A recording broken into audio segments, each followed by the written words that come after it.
성부와 성자와 성령의 이름으로. 아멘.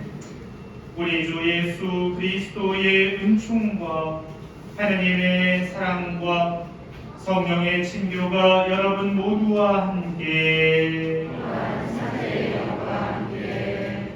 사랑하는 고양동 성당 형제 자매 여러분, 그리고 어린이 청소년 청년 여러분, 오늘 이 밤에 아기 예수님의 탄생을 경축하기 위해 우리는 주님의 집에 모였습니다.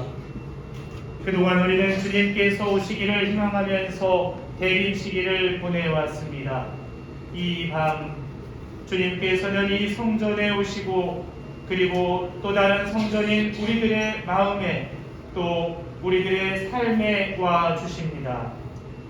다 함께 우리에게 오시는 주님을 기쁜 마음으로 맞이하면서 주님을 경배합시다. 형제 자매 여러분, 구원의 신비를 합당하게 거행하기 위하여 먼저 우리의 죄를 반성합시다. 전능하신 하나님과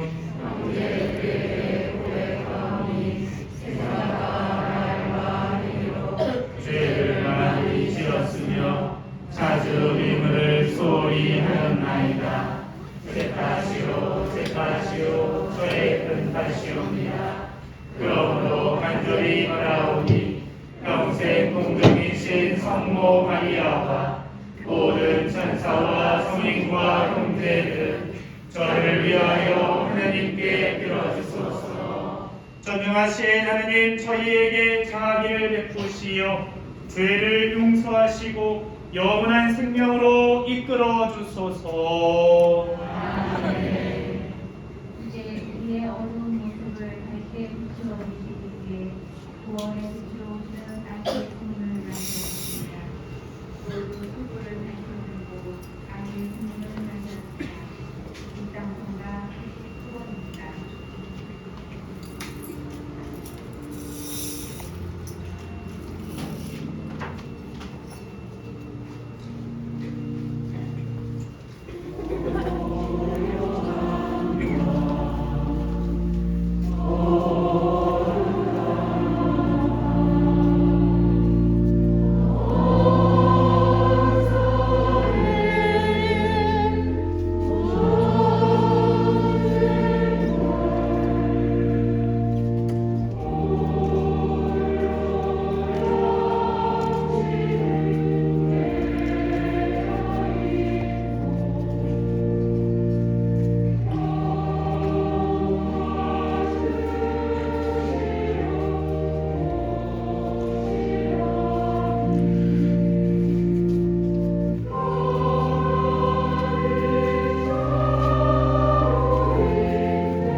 모두 들으십시오.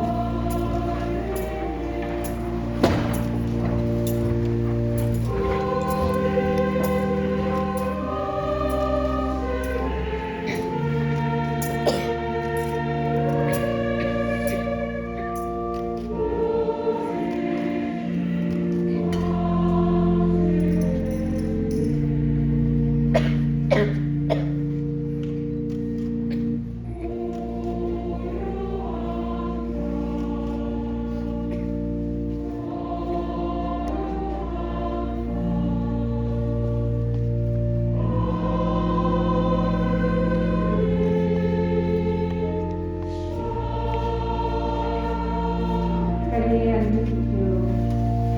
이제 세상에 자기 예수님을 공개하는 시간입니다. 여러분들은 앞에부터 나오셔서 자기 예수님 앞에서 굳은 걸로 공개드립니다. 가운데 호인을 주여 예물하게 구원해 주십시오.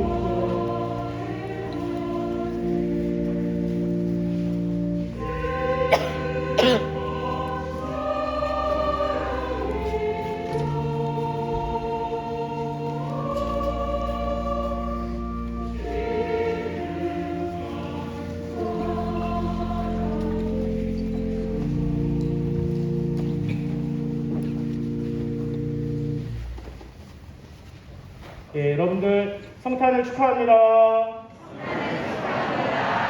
예, 코로나 이후에 이렇게 대축일 전례 때, 부활, 성탄 포함해서 대축일 전례 때 이렇게 긴 행렬, 복사단 전체 행렬을 한 적이 언제였던 건가?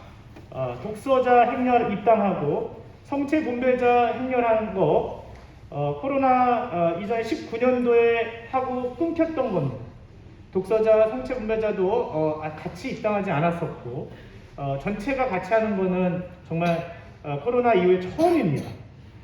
성가대가 중단되고 물론 뭐 미사가 중단됐었으니까 택도 없었던 얘기겠지만 최근에 성가대가 다시 라우다테 성가대가 반주자님과 지휘자님 또 단장님들의 각고의 노력 끝에 정말 재개되고 이렇게 대축일 미사 하는 것도 처음입니다.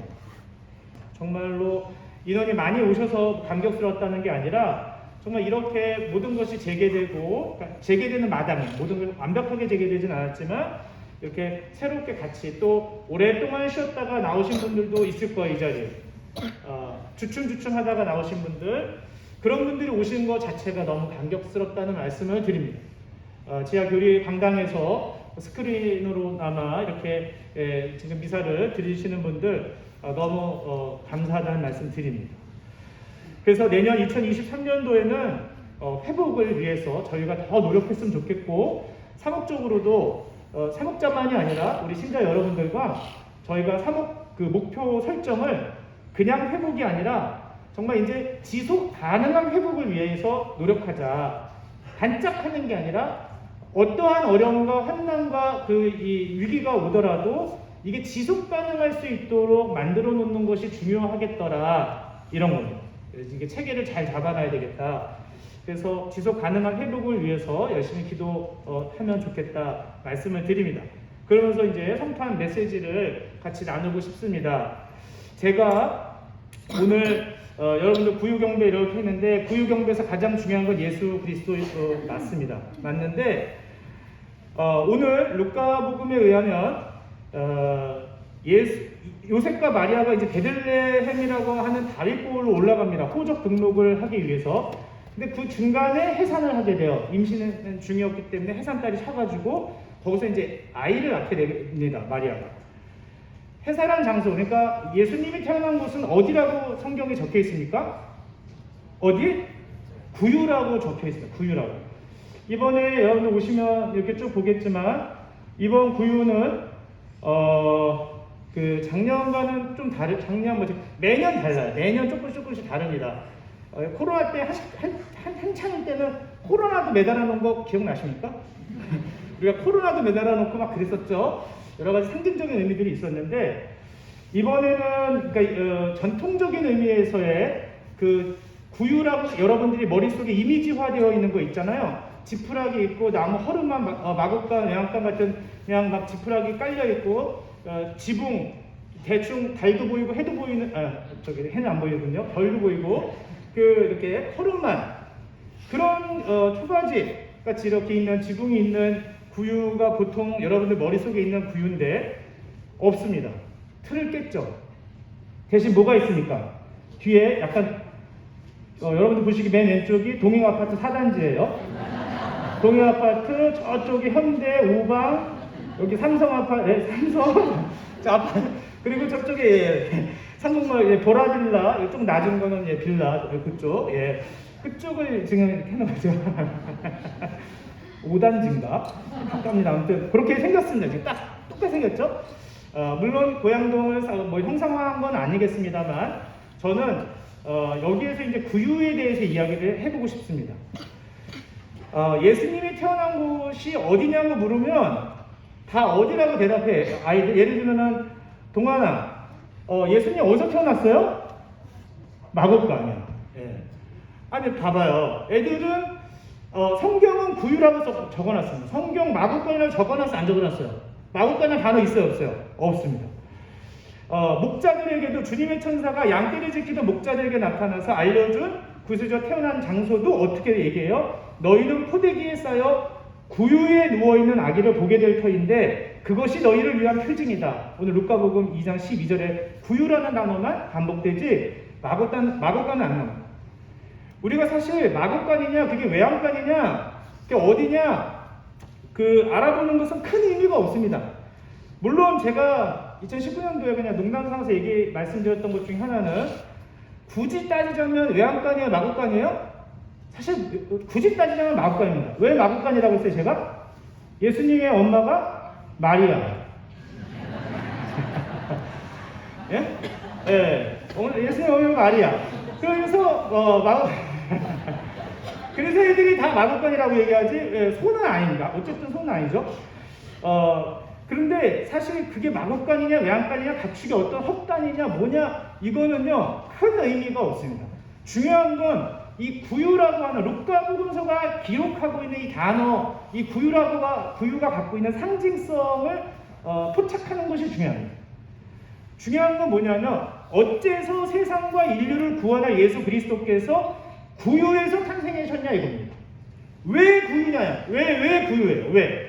왜 구유냐는 거예요. 땅바닥도 있을 수 있고, 그냥 뭐 엄마 품일 수도 있고 여기 뭐 포대기라는 말도 나오지만 이불 위일 수도 있고, 근데 굳이 구유라는 말을 써놨단 말이에요. 구유에서 태어났다는 거예요. 절대적으로 구유가 중요합니다. 구유에서 태어났어요. 그러면 왜 구세주가 구유에서 태어났냐를 아는 게 중요하다. 이것은 첫 번째 이제 성경적으로 이제 해석해드리면 이렇습니다. 사실 이것은 이사야서, 그러니까 이사야 예언자가 환시를 통해서 보여준 예언이 이루어지기 위함입니다. 이 얘기는 뭐냐면 이사야서가 이미 구유라는 말을 써놓고 있어요. 일찍이 이사야 예언자는 하느님의 백성이 어리석다고 일깨우면서 이렇게 적어놓고 있습니다. 이사야서 1장 3절에 예수님 오기도 전인데 소도 제 임자를 알고 나귀도 제 주인이 놓아준 구유를 알지만, 이 구유라는 말이 나와요.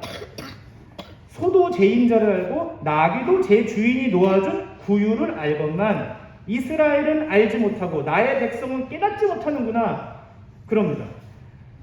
그러니까 가축에 불과한 소나 나귀도 구유를 보면 제 주인을 알아보는데 오히려 사람들은 세상의 주인이신 주님을 알아보지 못할 것이라는 예언을 함으로써 어리석은 하나님의 백성을 꼬집습니다.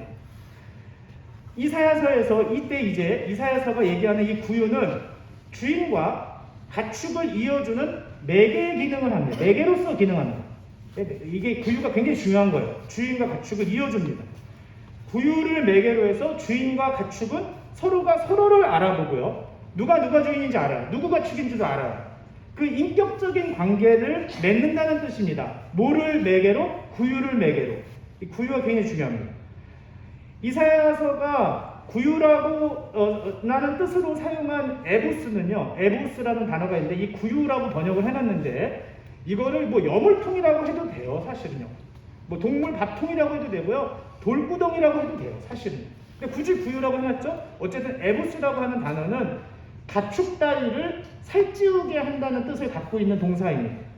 동사 이 아바스라고 하는 데에서 이제 나온 명사형이 에보스예요. 이게 이제 먹이를 먹이는 거예요. 먹이를 먹이는 아바스 한다고 하는데 이 먹이를 먹이고 살찌우게 하는 거의 명사형이 에보스. 그래서 먹이를 먹이는 모든 기구들은 다 에보스입니다.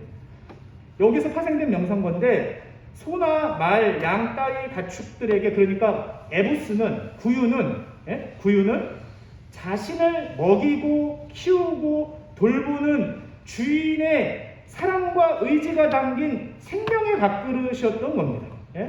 생명의 밥그릇.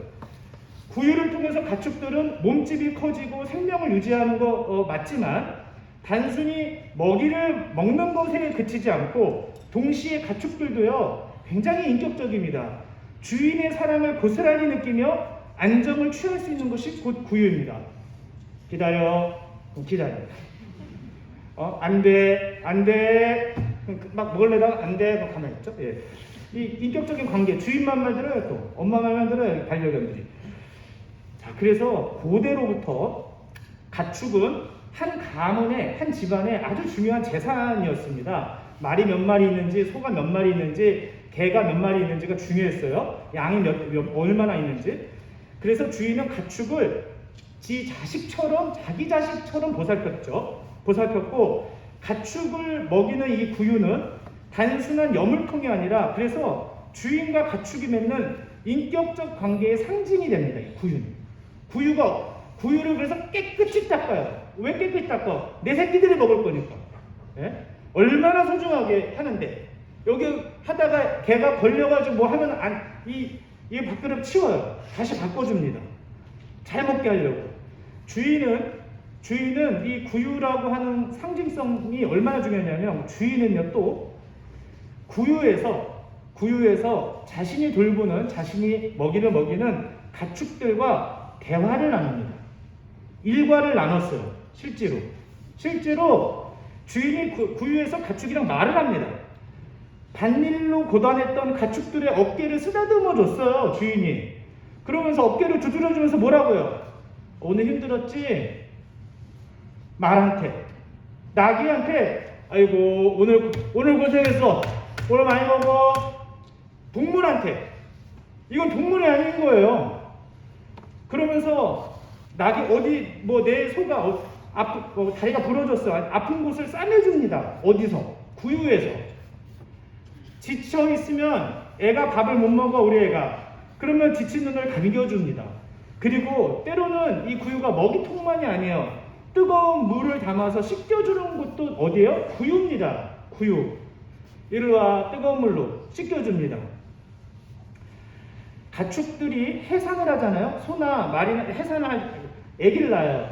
자식을 낳으면 구유에다가 씻기거나 구유에 더 영양가 있는 여물을 그 어미 소한테 먹이고 싶어가지고 어떻게든지 해가지고 더 기력을 회복시키는 것이 구유예요. 가축들에게 구유란 주인의 사랑을 고스란히 받는 곳입니다. 심지어 주인은 혹은 가장은 혹은 하여튼 그 누군가는 가족들에게 말 못할 사정이 생길 수도 있었어요. 집안 사정상. 그러면 조용히 담배 피러 어딜 가요? 구유 옆으로 가가지고 먹이를 먹고 있는 나귀에게 말을 겁니다. 야, 나귀야, 내가 말이지, 내가 이러고 살아야 되겠냐? 그래서 나온 게 임금님귀는 당나귀귀, 나귀한테 얘기를 하는 거예요. 나귀. 걱정이 있을 땐 여물을 주면서 소한테 한숨을 쉽니다. 누렁아, 내가 돈이 필요한데 내가 널 팔아야 되겠냐? 안 되겠지? 그래, 안 될 거야. 대답도 안 하는데, 누렁이한테. 말에게는 아까 누렁이니까 말은 말자야. 내가 어찌하면 좋겠니? 내 새끼가 결혼하는데 아니면 어떻게 했는데 이게 걱정거리가 생기면 야, 나 어떻게 하면 좋겠니? 너라면 어떻게 했니? 얘랑 어떻게 하겠냐는 게 말이 되냐고요. 말이 말에게 말을 하면 말이 되죠. 아무튼 이렇게 말을 해요. 춥고 외로울 땐 또 어디를 만약에 쫓겨났어. 이 가장이 아빠가 주인이 아내에게 다시 나가자. 이 문을 아무것도 못하고 나가. 그래서 문 쾅 닫아가지고 탁 걸어 잠갔어. 어디가? 구유로 가. 그러고선 누굴 불러? 양을 부릅니다. 이때는 따뜻하니까. 따뜻한 양털, 따뜻한 양을 양수나 이렇게 해가 와가지고 해가지고 와가지고 양을 끌어안고 거기에 푹 들어가서 구유에서 같이 잠을 청합니다. 형편이 어려우면 어려운 대로 작물에 자네를 주워다가 나는 못 먹어도 나는 보릿고개여도 요놈의 새끼들은 어떻게 죽일 수는 없으니까 굶겨 죽일 수는 없으니까 어디 길거리에 떨어져 있는 열매들 자네들 주워다 섞여가지고 물이라도 멀겋게 해서 그래도 주려고 마른 풀 어떻게든 뜯어가지고 그렇게 해서 먹이지 않습니까? 또는 운이 좋아서 소출이 좋은 해가 있으면 좋은 곡식 얻어다가 혹은 알이 굵은 열매들을 산에서 따다가 구유에 넉넉히 넣어줍니다. 야, 이번엔 잘 열렸어. 그러면서 얘기해줍니다. 구유에서 주인과 가축이 겪는 기쁨과 슬픔이 함께 공존하고 함께 공유됩니다. 이게 구유예요. 그렇지 않은 구유가 아닙니다. 구유는 주인과 가축이 하나 되는 시간과 공간입니다. 구유는 주인과 가축이 살아온 공동의 역사가 됩니다. 가축도 사실은요, 구유에서 못 듣는 것 같아도 주인의 애환을 다 듣고 있었어요. 예? 뭐 애니메이션 같은 거 보세요. 사람만 알아듣는 애니메이션 그 상상력 같잖아요. 다 생각해보세요. 거기서 애완을 막 울었어. 그러고서 아무렇지도 않게 방으로 들어가는 그 아빠의 뒷모습에 그 무거운 어깨를 보면서 이 자기를 사랑해주던 말과 소나 낙이나 양은 어떤 기도를 해줬을까요? 어떤 기도를 해줬을까요? 구유는 정말 단순히 그냥 먹는 밥통이 아닙니다. 그런데 이사야서가 이 구유 에보스를 얘기하고 있는데 오늘 루카복음이 전하는 예수님의 탄생 장소가 구유인 것은 결코 우연이 아니다. 루카가 구유로 사용한 이거는 신약이기 때문에 그리스어인데 파트네라는 단어를 썼는데 이 파트네라는 단어는 이사야서에서 쓴 히브리어 에보스에 상응하는 그리스어입니다. 상응하는 거, 사실상 같은 거. 따라서 이 구유가 갖는 이 같은 상징성, 공통적인 상징성 덕분에 오늘 구세주가 탄생하신 목적이 훨씬 더 명확해졌습니다. 구유는 삶의 고단함을 풀어주던 안식처였습니다. 사람에게나 동물에게나 풀에게나 나무에게나 하늘에게나 별에게나 자연에게나 모두에게 안식처가 되어주던 것이 구유고 아무 말 없이 받아줬던 게 구유입니다. 그리고 아무 소리 안 해줬고 예수님께서 안식처인 구유에 태어나신 것은 나중에 마태복음 11장 28절에 고생하며 무거운 짐을 진 너희는 모두 나에게 오너라 내가 너희에게 안식을 주겠다 라고 하실 것에 대한 예표입니다. 이게 사실은 구유가 이거 구유로 바꿔 읽어도 거의 뜻이 나쁘지 않아요. 고생하며 무거운 짐을 진 너희는 모두 구유로 오너라. 내가 구유에서 너희를 먹이겠다. 내가 구유에서 너희를 싸매주겠다. 내가 구유에서 너희의 눈물을 닦아주겠다. 하나도 어색하지 않습니다. 구유는 배고픔을 채워주던 회복의 장소고 정말 희망의 장소였습니다. 예수님께서 구유에서 태어나신 것은 이거는 회복의 장소는 뭐의 예표냐? 당신의 살과 피를 우리에게 먹을 것으로 내어주심으로써 우리에게 이 허기진 영혼의 힘을 되찾게 해주시지 않습니까? 성체성혈로. 그것에 대한 예표예요. 구유가. 너희는 모두 이것을 받아 먹어라. 너희는 모두 이것을 받아 마셔라. 어디서 받아 마시고 어디서 먹을 거야? 구유에서 먹어야죠. 구유에서. 거기서 밥도 먹고 거기서 물도 마시고 거기서 씻어야 되고 힘들면 거기서 하고 거기는 회복의 장소였던 겁니다. 구유는 마지막으로 주인과 가축이 함께 살아온 공동의 역사다. 공동의 역사. 자, 주인은 주님이시고 가축은 우리일 수 있습니다. 자녀들. 예수님께서 구유에서 태어나신 것은 임마누엘의 예표입니다. 임마누엘은 번역하면 하느님께서 우리와 함께 계시다는 뜻이다. 마태복음 11장 23절인데 이 말씀처럼 기쁠 때나 슬플 때나 항상 우리와 함께 계셔 주실 것에 대한 임마누엘 구유입니다.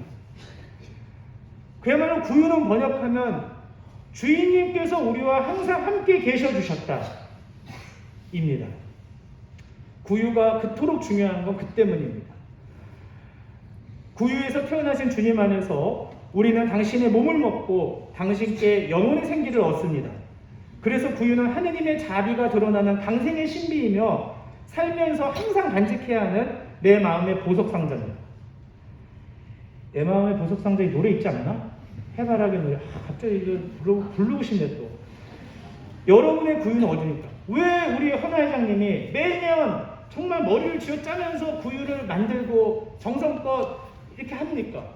왜? 그냥 제대 꾸미려고? 그렇지 않습니다. 저는 매년 이 구유를 보면서 헌화 회장님께 그 어떤 아이디어에 대한 그거를 들어서 해석해 드리진 않고 제가 받은 느낌을 늘 해석합니다. 왜? 저는 구유를 매년 찾습니다. 사실 매일 찾습니다. 구유, 저의 안식처 매일 찾고요. 매일 회복의 장소 찾아야 되고요. 공동의 역사, 주님께서 함께 해주시는 나의 역사하심, 내 삶의 역사하심을 매일 찾게 됩니다. 여러분은 구세주와 만나는 그곳이 어딘가요? 저는 오늘 그래서 구유 경배가 상당히 인상적이었습니다. 오늘 이 어린이들과 또 연세 들면 연세 든 대로 애환이 있으면 있는 대로 어려우면 어려운 대로 기쁘면 기쁜 대로 여러분들이 나오셔서 구유 경배를 할 때마다 정말로 예수님을 만나기를 바라고 또 바랐습니다. 얼마나 참 좋았습니다. 너무너무 좋습니다. 그리고 오늘 이 구유 경배가 더 인상적일 수밖에 없는 건 이 성탄은 저 혼자 이 주임 신부 김장희 안드레아 신부만의 그게 아니었죠. 부주임 신부님 박성호 베드로 신부님과 함께 무릎을 꿇었다는 겁니다. 하느님의 사제들이 정말 예수 그리스도께 경배하기 위해서 둘이 같이 무릎을 꿇습니다. 이게 굉장히 중요한 겁니다. 공동의 역사. 사제직을 이끌어주시는 주 예수 그리스도께서 우리를 이끌어주시기를 합당하지 않지만 한 말씀만 하시고 저희의 영혼을 깨끗이 낳아주시리라고 기도하면서 경배했습니다. 여러분들 구유 경배 많이 하시면 좋겠습니다. 그리고 여러분 삶 속에서도 구유를 찾아냈으면 좋겠습니다. 아무튼 오늘 구유에 대한 열변을 통했는데 오늘 루카복음이 전하고 있는 포대기에 쌓여서 구유에 뉘어졌고 구유에서 태어나신 왜 구유에서 태어났는지를 꼭 깨닫고 되새기는 성탄 맞이했으면 좋겠습니다. 아멘.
메리 크리스마스!